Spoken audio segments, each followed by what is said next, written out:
Bonjour à tous, Jordan Lepeyre, élève de BTS en première année. Aujourd'hui, on analyse les caractères physico-chimiques des différents types de sols que je vais chez mes camarades. Avec moi.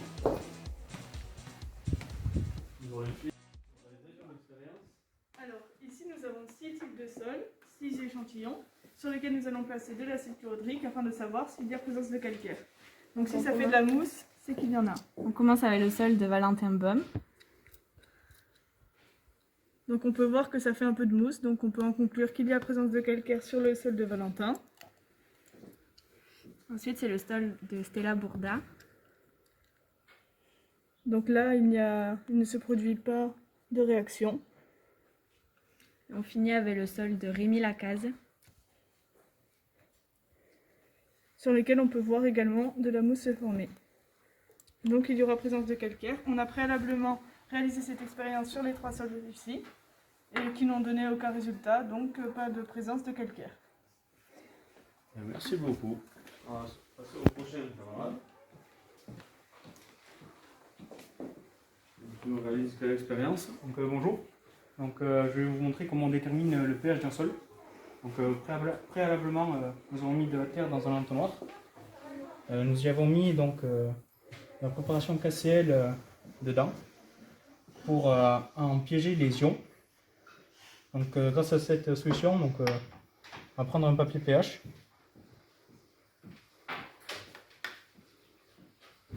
Le tremper.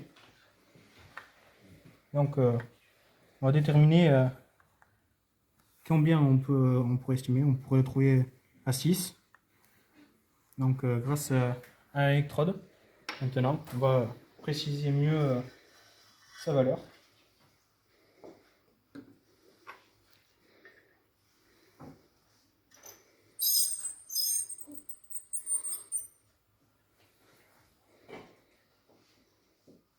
Donc, comme on peut voir, on voit bien qu'il est dans les alentours de 6,1. On va passer au prochain groupe. Alors, vous faites quoi vous? Alors ici, on va effectuer un test de flocculation. Donc ici, nous allons distiller de l'humus avec de la soude. On va en mettre dans un petit tube à essai. Ensuite, nous allons mettre dans un second tube à essai de l'argile.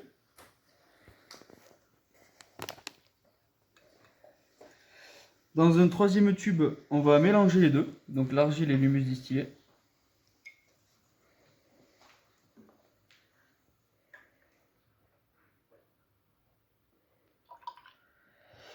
On va ajouter à ces 3 tubes du chlorure de calcium.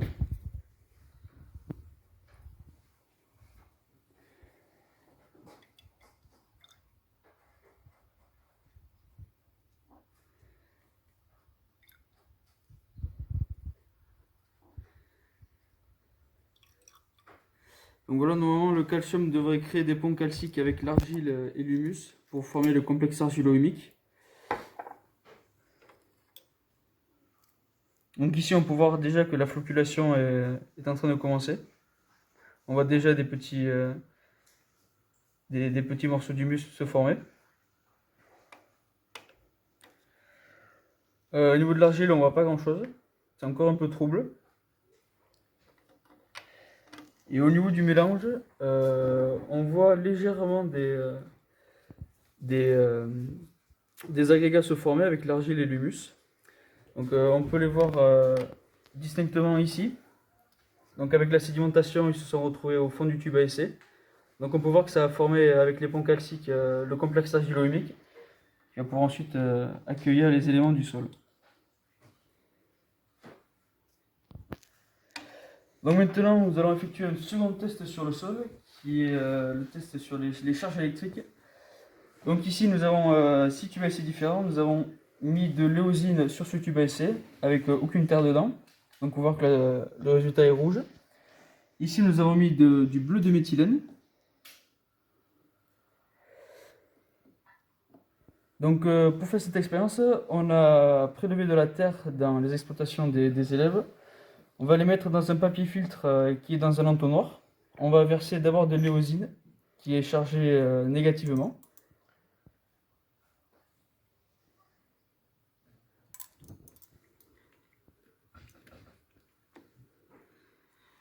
Ensuite, dans le second tube à essai avec la même terre, on va bercer du bleu de méthylène qui lui est chargé positivement.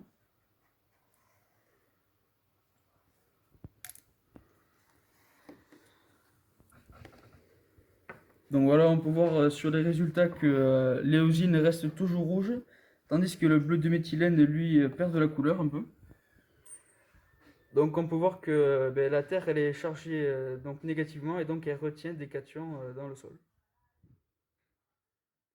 Merci à vous deux. On va passer à l'expérience suivante.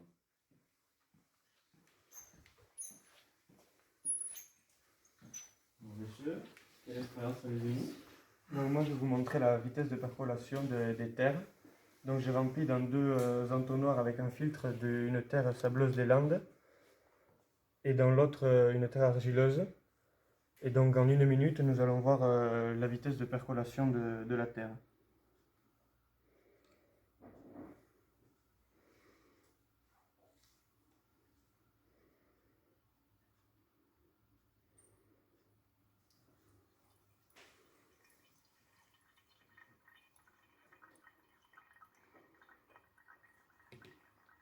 Et donc là, nous pouvons voir que dans la terre sableuse, la vitesse de percolation se fait plus vite que dans la terre argileuse.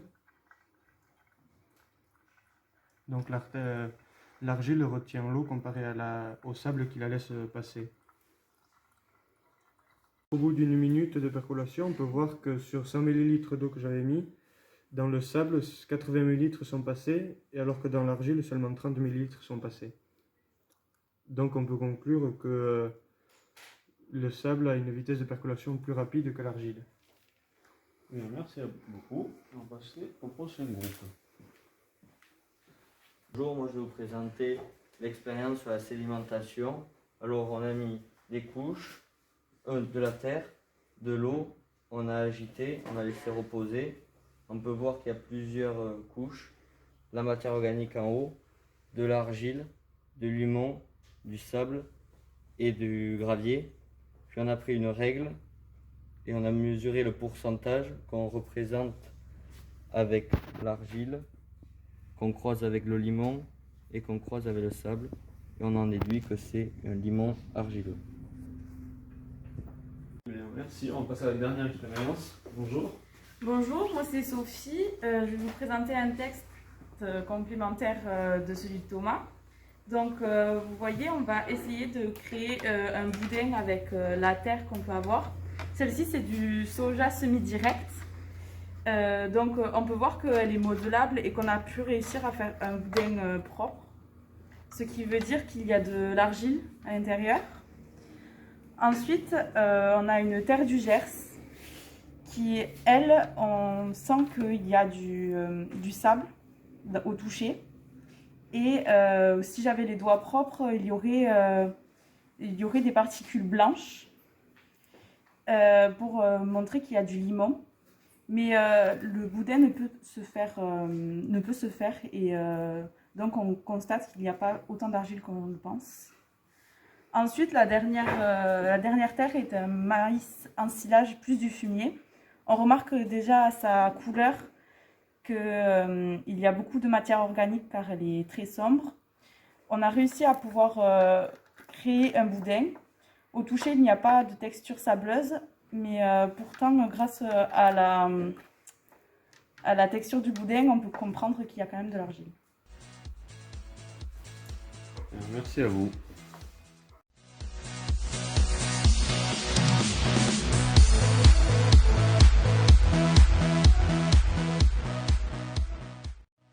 Je m'appelle Elisa Lavoine, je suis élève en BTSA Aix-en-Provence, analyse conduite et stratégie d'entreprise agricole.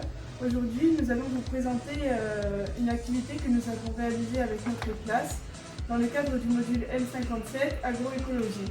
Suivez-nous, nous allons vous expliquer.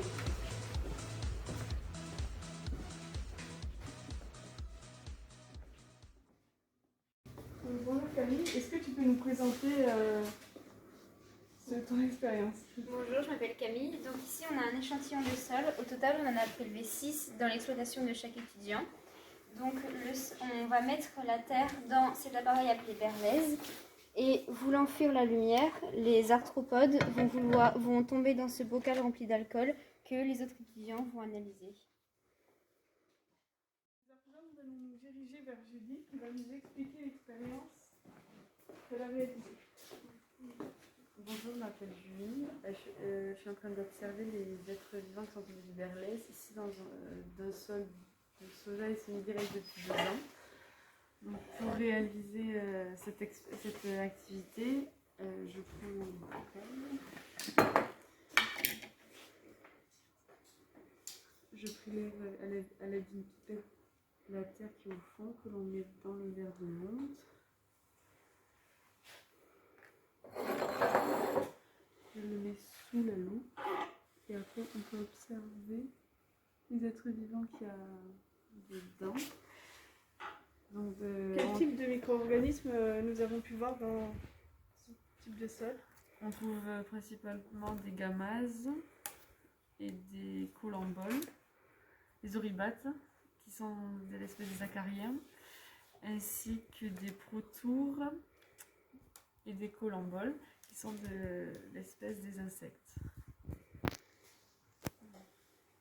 Parallèlement, on a mis en place une deuxième expérience. Bonjour Laurine, est-ce que tu peux nous présenter ton expérience, s'il te plaît? Oui, bonjour, alors je m'appelle Laurine et parallèlement à l'observation microphone de Julie, c'est-à-dire des Tritiba, nous avons mis en place un test pour voir les décomposeurs dans le sol. Donc pour cela, nous avons pris un papier filtre humidifié, nous avons mis au fond de la boîte de pétri. Ensuite, nous avons déposé de la terre et 3 mois après, nous voyons que le filtre a été consommé par les décomposeurs. On en voit quelques résidus là. Voilà. Et maintenant, nous allons voir avec Stella les résultats de l'expérience. Stella, est-ce que tu peux nous présenter les comptages de la faune et du sol que nous avons effectués, s'il te plaît?